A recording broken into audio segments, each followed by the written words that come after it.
उसमें क्या समस्या थी जिसकी वजह से कैंप नहीं लगाया गया? एक्चुअली समस्या ये थी कि पिछले 2 सालों से लगातार कैंप लग रहा है। मैं राष्ट्रीय सेवा योजना की नोडल अधिकारी हूँ, डॉक्टर प्रियंका तिवारी। पर इस बार कैंप न लगने का कारण ये है कि 45,000 रुपये आए थे कॉलेज के अकाउंट में, पर हमारे जो प्राचार्य हैं डॉक्टर मनोज कुशवाहा, प्रभारी प्राचार्य, उन्होंने 25,000 रुपये दिए मुझे।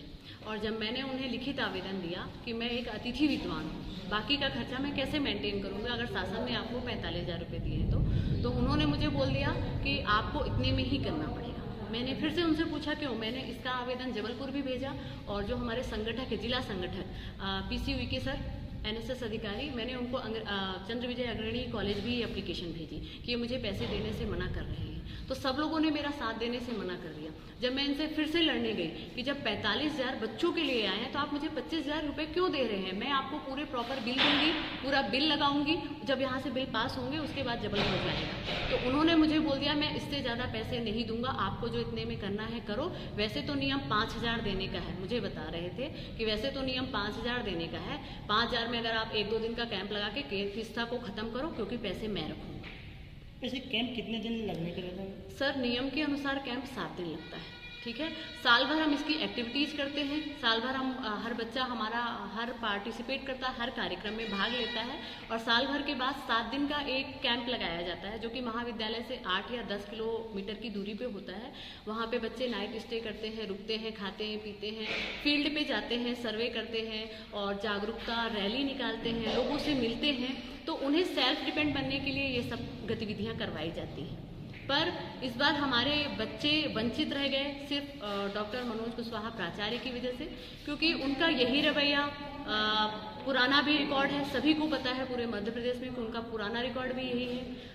मेहरबानी कॉलेज का उन्होंने वहाँ पे भी यही किया था और उनका यही रवैया यहाँ पे भी था। मैंने उनसे जब पूछा 2 बार एप्लीकेशन दिया कि आप मुझे 25,000 क्यों दे रहे हैं, मैं आपको पूरे बिल दूंगी लगा के, तो उन्होंने बोला मैं इससे ज़्यादा नहीं दूंगा, मैं वैसे तो 5,000 देता हूँ, अगर आपको ज़्यादा वो है तो मैं आपको मंडला से सामान ला के दूंगा।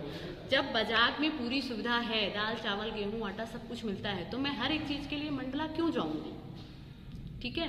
पर उन्होंने मुझे इनडायरेक्ट यहाँ वहाँ से डराया धमकाया कि नहीं दूंगा, तुमको जो करना है तुम कर सकती हो। जब मैंने CV कॉलेज में इसकी शिकायत की, मैंने कलेक्टर महोदय को भी आवेदन दिया, सारी चीज़ें बताई, 1 महीना हो गया, कलेक्टर महोदय ने आज तक कोई कार्रवाई नहीं की। हमारे पास लास्ट वीक में फ़ोन आया कि SDM साहब आएंगे कार्रवाई करने, SDM साहब भी आज तक नहीं है। जब हम अग्रणी कॉलेज गए, चंद्र विजय कॉलेज गए, वहाँ पे हम वहाँ के संस्था प्रमुख प्राचार्य से मिले, बर्मन सर से, उन्होंने बोला नहीं, हर समय जो भी हमने समस्या बताई उस समस्या को उन्होंने यही बोला नहीं, मनोज ऐसा कर ही नहीं सकता, मनोज को मैं जानता हूँ, आप लोग गलत हैं।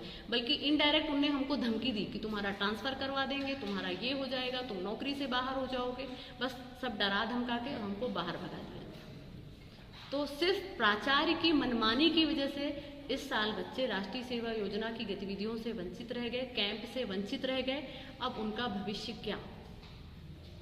कुल मिला के प्राचार्य महोदय बच्चों के भविष्य से खिलवाड़ कर रहे हैं। हाँ, हर तरीके से कर रहे हैं। मैंने साल भर में 2 से 3 बैनर बनवाए। मैंने उनको बोला कि सर छोटे लोग हैं, दुकान वाले मुझे फ़ोन करते हैं, बोले आप दे दीजिए। मैंने स्टेट कैंप के लिए अपनी जेब से पैसा खर्च करके इस कॉलेज का नाम रोशन करने के लिए मैंने अजीत उइके नाम के लड़के को स्टेट कैंप में भेजा, उसमें मैंने उसका पेमेंट पे किया आने जाने का, वो भी ये पैसे नहीं दिए।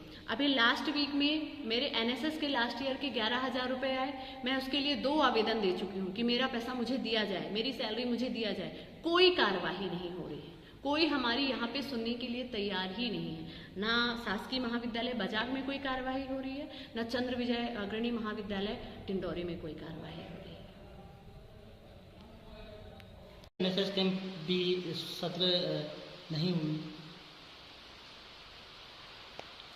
जो कैंप होता है वो भी संचालित नहीं हुआ। कुछ कमेंट नहीं करेंगे इसके बारे में, बता चुके जी।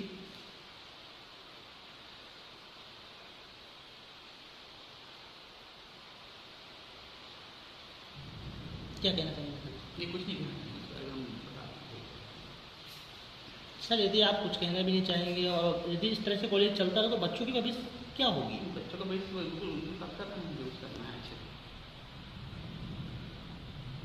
न, इसमें क्यों आपकी कोई जवाबदारी नहीं है? नहीं, जवाबदारी है, बिल्कुल कर्तव्यों का निर्वहन कर रहे हैं लगातार। सर इस तरह की शिकायत प्रति आ रही है बच्चों की द्वारा, तो कहीं ना कहीं स्कूल प्रबंधन की जवाबदार होंगे।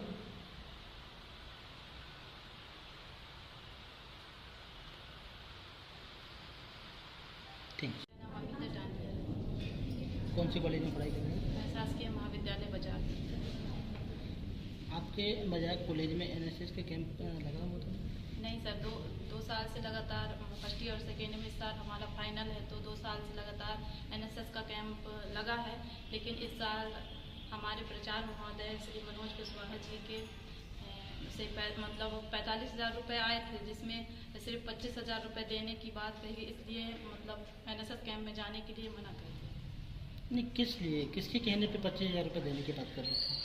मतलब 45,000 रुपये तो आए थे सर, लेकिन उसमें मतलब 25,000 रुपये ही देने के लिए तैयार थे, बाकी 15,000 रुपये वो देने के लिए तैयार नहीं थे। इसलिए मनोज कुशवाहा जी सर से पूरे पैसे ना मिलने पर हमारे एनएसएस कैंप की मैडम ने मना कर दिया। प्रभारी कौन थे? प्रभारी श्रीमती प्रियंका तिवारी। क्या नाम है आपका? क्या नाम है? मेरा नाम अमिता डांडिया। कृपया हमारे चैनल जबलपुर दर्पण जेडी न्यूज को सब्सक्राइब करें व आई बेल को दबाना न भूलें ताकि हम आपके लिए लगातार शहर से जुड़ी खबरें आप तक पहुंचाते रहें। धन्यवाद।